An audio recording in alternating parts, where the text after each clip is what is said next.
The federal ఆంధ్రప్రదేశ్కి స్వాగతం. నాయకులు ఇళ్ళకి నిప్పులు పెట్టుకోవడము, నాయకులను చంపడము, పార్టీ క్యాడర్ని చంపుకోవడము, నరుకోవడము, కొట్లాడుకోవడము, కర్రలతో కొట్టుకోవడము, ఇలాంటి వాతావరణం గతంలో ఉత్తరాది రాష్ట్రాల్లో చూసేవాడు. బీహారు, మధ్యప్రదేశ్, రాజస్థాన్, ఉత్తరప్రదేశ్, ఇలా మహారాష్ట్ర వంటి రాష్ట్రాల్లో ఇలాంటి వాతావరణం చూసేవాళ్ళు. అక్కడ సంఘటనల గురించి వార్తా పేపర్లు రిపోర్ట్ చేస్తే వాటిని చదువుకుని అదొక వింతగా, అదొక ఆటవిక రాష్ట్రాలుగా మాట్లాడుకునేవాళ్ళు. కానీ సాక్షాత్ అలాంటి వాతావరణమే ఇప్పుడు ఆంధ్రప్రదేశ్లో నెలకొంది. ఇలాంటి వాతావరణం గతంలో ఎప్పుడు ఎన్నడూ ఆంధ్రప్రదేశ్, ఉమ్మడి ఆంధ్రప్రదేశ్ రాష్ట్ర చరిత్రలో ఎప్పుడూ లేని ఇలాంటి వాతావరణం ఇటీవల గత కొంతకాలంగా పిట్రైపోతుంది, చెలరైపోతుంది. సామాన్య ప్రజలను, సామాన్య వాళ్ళు బతుకుతున్నటువంటి సామాన్య ప్రజలు ఈ రకమైన వాతావరణానికి తీవ్ర భయాందోళనకు గురవుతున్నారు. ఇలాంటి వాతావరణం ఆంధ్రప్రదేశ్లో రాజకీయ నాయకులు తీసుకొస్తున్నారా? నాయకులు వాళ్ళ ఆధిపత్యం కోసం, అజమాయిషి చలాయించడం కోసం ఇలాంటి రకమైన వాతావరణం క్రియేట్ చేస్తూ సామాన్య మధ్యతరగతి ప్రజల్ని తీవ్ర భయాందోళనకు గురి చేస్తున్నారన్న విమర్శలు పెద్ద ఎత్తున కూటమి ప్రభుత్వం మీద గుప్పిస్తున్నారు. మరి ముఖ్యంగా విభజన తర్వాత 2014 తర్వాత ఈ రకమైన వాతావరణం చాలా తీవ్ర స్థాయికి చేరుకుంది. 2024 తర్వాత ఇది మరీ పీక్కి వెళ్ళింది. అంటే ప్రత్యర్థులని భయభ్రాంతులకు గురి చేయడము, వాళ్ళ ఆ పార్టీకి చెందినటువంటి నాయకులను కొట్టడము, ఆ పార్టీకి చెందినటువంటి నాయకుల ఇళ్లకు నిప్పులు పెట్టడము, ఈ రకమైన వాతావరణం తీవ్ర స్థాయికి 2024 తర్వాత చేరింది. ఒకవైపు కేంద్ర బడ్జెట్ ప్రవేశపెట్టిన నేపథ్యంలో ఆంధ్రప్రదేశ్కి ఎలాంటి బడ్జెట్ కేటాయింపులు జరిగాయి? అమరావతికి కానీ, పోలవరానికి కానీ, విశాఖపట్నం మెట్రో రైలుకు కానీ, విజయవాడకు సంబంధించినటువంటి మెట్రో రైల్ ప్రాజెక్టుకు కానీ, లేకపోతే ప్రత్యేక హోదాకి కానీ, వెనుకబడిన జిల్లాలకు సంబంధించినటువంటి ఆర్థికపరమైనటువంటి ప్రోత్సాహకాలు కానీ, ప్రత్యేక ప్యాకేజీలకు కానీ, విభజన చట్టం హామీలకు సంబంధించిన అంశాలకు కానీ ఏ రకమైనటువంటి కేటాయింపులు ఏమి చేయలేదు. ఇలాంటి నేపథ్యంలో వీటి గురించి మాట్లాడకుండా, వీటి గురించి కేంద్రం మీద ఒత్తిడి తేకుండా, వీటి గురించి మోడీ ప్రభుత్వం మీద విమర్శలు చేయకుండా, రాష్ట్ర ప్రజలకి తీవ్రమైన అన్యాయం జరిగింది, ఈ రకమైనటువంటి బడ్జెట్ ఆంధ్రప్రదేశ్కి ఎలాంటి మేలు జరుగుతుంది అన్న విషయాలని ఆంధ్రప్రదేశ్ ప్రజలకు తెలియజేసి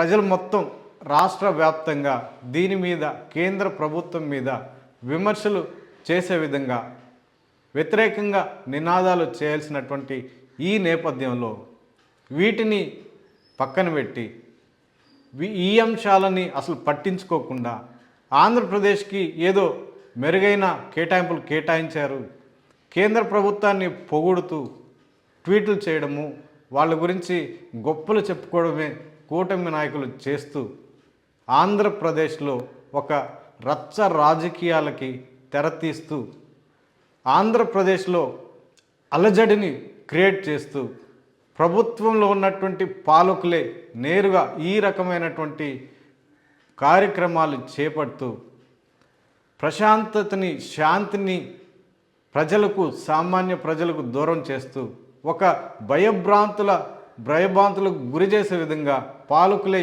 ఈ రకమైనటువంటి చర్యలకు పాల్పడుతున్న నేపథ్యంలో సామాన్య ప్రజలు వీటి మీద తీవ్ర విమర్శలు గుప్పిస్తున్నారు. కూటమి ప్రభుత్వం అధికారంలోకి వచ్చిన తర్వాత నుంచి ఈ రకమైనటువంటి వాతావరణం పెరిగిపోయింది. ఒకవైపు పోలీసు అధికారులని తీవ్ర ఇబ్బందులకు గురి చేయడము, పార్టీ ఆఫీసులు, తర్వాత నేతల ఇళ్లలు పగలగొట్టడము, ఈ రకమైన ధోరణే ప్రదర్శిస్తున్నారు. కానీ ఆంధ్రప్రదేశ్లో అసలైన సమస్యలు ఏమున్నాయి? ఎందుకు ఇలాంటి సమస్యలు నిత్యం ప్రజలను వెంటాడుతున్నాయి? వెల్ఫేర్ హాస్టల్ పరిస్థితి ఏంటి? అక్కడ డయేరియాకి ఎందుకు నిత్యం ఆ విద్యార్థులకి బలవుతున్నారు? ఎందుకు డయేరియా బారిన పడి కలుషిత ఆహారం తిని వాళ్ళు ప్రాణాలు పోగొట్టుకుంటున్నారు? ఇలాంటి విషయాల మీద దృష్టి సారించకుండా ఎంతసేపటికి పగలు ప్రతీకారాలు తీర్చుకోవడానికి అధికారంలోకి వచ్చినట్టుగా వీళ్ళ వ్యవహరిస్తున్నారు అన్న విమర్శలు సామాన్య ప్రజలు పెద్ద ఎత్తున వినిపిస్తున్నాయి. ప్రశాంతమైనటువంటి రాజకీయ నేపథ్యం కలిగినటువంటి ఆంధ్రప్రదేశ్ చరిత్రలో ఈ రకమైనటువంటి వాతావరణం పాలకులే క్రియేట్ చేస్తుండడం రాబోయే రాజకీయాలు మరింత రచ్చగా మారే అవకాశాలు కూడా ఉన్నాయన్న చర్చ కూడా ఉంది. ఎల్లకాలము ఈ ప్రభుత్వమే అధికారంలో ఉండదు. ఒకవేళ ప్రభుత్వం మారితే పరిస్థితులు ఎలా ఉంటాయి ఊహించుకోవడానికే చాలా గగురుపాటు వస్తుంది, భయాలకు గురవుతున్నాము అన్న ఆవేదనలు సామాన్య ప్రజల్లో వ్యక్తం అవుతున్నాయి. కానీ ఇవేమి పట్టించుకున్నటువంటి కూటమి ప్రభుత్వ నాయకులు వాళ్ళ స్వలాభాల కోసము ప్రతీకార దాడులకు ప్రోత్సహిస్తూ కేసులు పెడుతూ భయభ్రాంతులకు గురి చేస్తున్నారు. ఇది చాలా ప్రమాదకరమైనటువంటి రాజకీయ వాతావరణము. ఇది భవిష్యత్తులో మరింత తీవ్రమయ్యే అవకాశాలు ఉన్నాయి. దీనివల్ల కాస్త కోస్త ప్రశాంత వాతావరణం ఉన్నటువంటి ఆంధ్రప్రదేశ్లో అది కనుచూపు మేరలో కనిపించే అవకాశం లేదు. ఇది మరింత తీవ్ర స్థాయిలో పెచ్చరిల్లిపోతే సామాన్య ప్రజల పరిస్థితులు ఏంటి, వాళ్ళని ఎవరు కాపాడుతారు, ఎలా రక్షిస్తారు, లా అండ్ ఆర్డర్ పరిస్థితులు ఏంటి అన్న అంశాలు ఈ మధ్య కాలంలో గత 2 రోజులుగా సోషల్ మీడియా వేదికగా పెద్ద ఎత్తున చర్చనీయాంశాలుగా మారాయి. మరోవైపు ఆంధ్రప్రదేశ్లో చాలా తీవ్రమైన సమస్యలు కూడా ఉన్నాయి. అత్యాచారాలు జరుగుతున్నాయి, గంజాయి బ్యాచ్ పెరిగిపోయింది, గంజాయి బ్యాచ్ దాడులకు పాల్పడుతున్నారు, అత్యాచారాలకు పాల్పడుతున్నారు, దొంగతనాలు పెరిగిపోయినాయి, మహిళల మీద అఘాయిత్యాలు పెరిగిపోతున్నాయి. ఇలాంటి సమస్యలని పరిష్కరించి సామాన్య ప్రజలకు మేలు చేయాల్సినటువంటి కూటమి ప్రభుత్వ నేతలు ఇవేమి పట్టించుకోవటం లేదు.